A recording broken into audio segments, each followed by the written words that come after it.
जी ma'am, सबसे पहले मैं आपका शुक्रगुजार हूं कि आप लोग यहाँ पे इस बॉर्डर के ज़ीरो लाइन पर पहुंचे और आपने विजुअल में देखा होगा कि कल पाकिस्तान ने 2:30 पे बिला इश्तियाल आरटी शेलिंग की, जिसकी वजह से आपके सामने ये विजुअल में है कि इस मकान के ऊपर आके आरटी का गोला गिरा, जिसकी वजह से ये दोनों मकान जलकर बिल्कुल खाक हो गए। ये फैमिली बिल्कुल दहशत में है। इनके सारी फैमिली जो है 8 के 9 लोग जो हैं वो इंजोर्ड हैं। यहाँ की आर्मी ने और एडमिनिस्ट्रेशन ने इनको बहुत मुश्किल के साथ, जब बहुत ज्यादा हैवी शेलिंग हो रही थी, जब थोड़ा सा धीमा हुआ तो इनको यहाँ से इवैक्यूएट करके नियर बाय हॉस्पिटल में पहुंचाया और उसके बाद वहां से उनको डिस्ट्रिक्ट हॉस्पिटल तक पहुंचाया है। लिहाजा आप देख रहे हो विजुअल में कि पाकिस्तान ने किस तरह बिला इश्तियाल आरटी शेलिंग करके यहाँ के लोगों को कितना दहशत में डाला है। यहाँ लोग इतने दहशत में, इतनी परेशान हाल में है कि जिसका कोई कहने की बात नहीं है। आप देख रहे हो विजुअल में कि ये मकान जो इनके आशाने थे, जो इनके रहने की जगह थी, इनकी अपनी जो यहाँ पे थी, ये खत्म हो गया, टोटल जीरो। यहाँ पे बिल्कुल कुछ नहीं रहा है। तो इसलिए मेरी यही इल्तजा है अपनी खासकर यहाँ की एलजी साहब से और सेंट्रल गवर्नमेंट से कि ये लोग जो लोग हैं, इनका खाशाना जो है वो बिल्कुल खत्म हो गया है।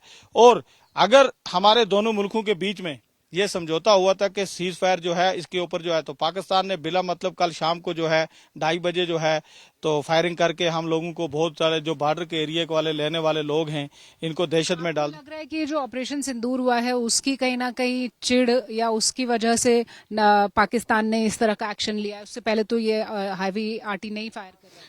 हाँ, बेसिकली एक्चुअली जो हमारा पाकिस्तान को वही हुआ है, लेकिन आप खुद देख रहे हो कि पाकिस्तान को इसमें क्या होना चाहिए। उनको खुद पता है कि उन्होंने क्या किया है पुलवामा में, जो हमारे निहत्थे लोगों के ऊपर, जो बेगुनाह लोगों के ऊपर जो है उन्होंने जो वहां पे जो उनको 28 लोगों को जो वहां पे निहत्थे लोगों को शहीद किया, उनको मारा। तो उसके अबैक्स पे अगर हमारे हिंदुस्तान ने उनके टेररिस्टों को वहां पे अगर उनको न्यूट्रलाइज करने की कोशिश की है, तो उसमें तो पाकिस्तान के ऊपर या पाकिस्तान की आर्मी के ऊपर तो हमारे हिंदुस्तान ने नहीं किया लीडर है।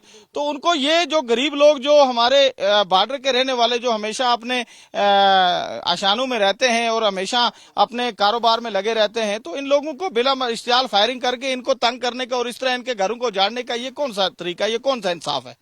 तो अगर भारत की सेना जवाबी कार्रवाई करती है, तनाव बढ़ता है, तो भारत की सेना के साथ आप लोग सब खड़े हुए हैं। बिल्कुल, कोई शक नहीं है। अगर हमारी सेना, हमारा हिंदुस्तान पाकिस्तान को जवाब देता है तो हमारे बॉर्डर के लोग खड़े हैं। हम तो पहले भी खड़े हैं, आज भी खड़े हैं, बाद में भी खड़े हैं, हमें कोई शक नहीं है। क्यों? क्योंकि हम लोगों का कोई और तो आशाना है नहीं है। हम लोगों का यही जमीन है, यही रहना है, यही खाना है, यही उठना है, और हमारा क्या है यहाँ पे। पाकिस्तान के खिलाफ ऑपरेशन सिंदूर के दौरान अब पाकिस्तान ने लाइन ऑफ कंट्रोल पर अपना हैवी गन फायर शुरू किया है और आप देख सकते हैं उरी के इस इलाके में मैं हूं, जहां पर एक घर पूरी तरह से इस शेलिंग की वजह से आग के हवाले हुआ और पूरी तरह से डैमेज हो चुका है।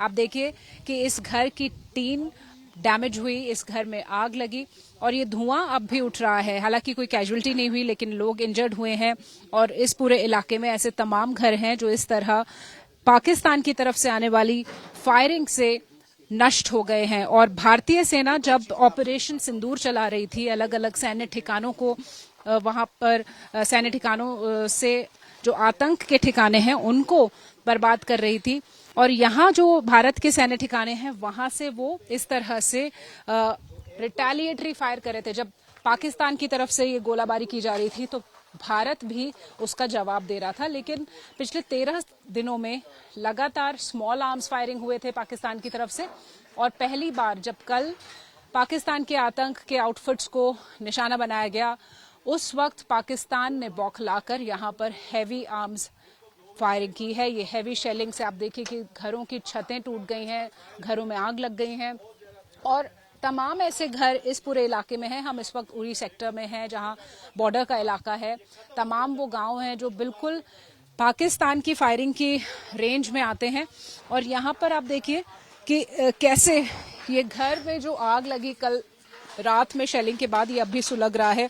और इस तरफ से भी आपको दिखाना चाहेंगे, जो ये घर है इसके अलावा कई और घर हैं जो इसके आसपास है।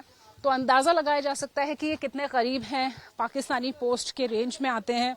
और भारत यहाँ पर रिटेलिएटरी एक्शन तो कर रहा है, लेकिन यहाँ के जो बाशिंदे हैं वो घबराए हुए हैं, परेशान हैं। उनको लग रहा है कि पाकिस्तान एक बार फिर से कोई ऐसी हरकत कर सकता है जिससे तनाव बढ़े, क्योंकि पिछले 13 दिनों में लगातार पाकिस्तान ने स्मॉल आर्म्स फायरिंग किया है, प्रोवोकेटिव फायरिंग यहाँ पे किया है, सीज फायर वायलेट किया है, और अब वो एक बार फिर इस तरह से हैवी शेलिंग कर रहा है यहाँ पर। और इस हैवी शेलिंग के दौरान यहाँ पर जो प्रॉपर्टीज हैं वो डैमेज हो रही हैं, लोगों की जान को खतरा है। पुंछ इलाके की अगर मैं बात करूं तो वहां पे 10 कैजुअलिटीज की खबर है, और जो यहाँ के लोग हैं उनको पाकिस्तान अब निशाना बना रहा है। भारतीय सेना उसका जवाब दे रही है, भारतीय सेना ने भी कार्रवाई की है, और ये बताया जा रहा है कि पाकिस्तान की तरफ भी काफी नुकसान हुआ है। तो ये शेलिंग का असर आप देखिए इस पूरे इलाके में। ये सिर्फ एक रात को जो शेलिंग हुई है उसके बाद का नजारा है। इस बॉर्डर के इलाके में तमाम घरों को इस तरह का नुकसान हुआ है, लोगों को यहाँ पर इंजरीज हुई हैं जिनको अस्पताल में ले जाया गया है। एक 13 साल की बच्ची यहाँ पर थी, बताया जा रहा है कि उसको हॉस्पिटल में एडमिट कराया गया है। ये जो दीवार बनी हुई है पत्थर की, मेरे कैमरा पर्सन नासिर दिखा रहे हैं, वो डैमेज हो चुकी है, पूरी तरह से टूटकर नीचे गिरी है, आग लगी है घरों में। और सवाल ये है कि आखिर ये जो तनाव है या पाकिस्तान की तरफ से ये जो शेलिंग की जा रही है ये कब तक जारी रहेगी। भारत लगातार मजबूती से जवाब दे रहा है, लेकिन बॉर्डर के इलाकों के लोग दहशत में हैं।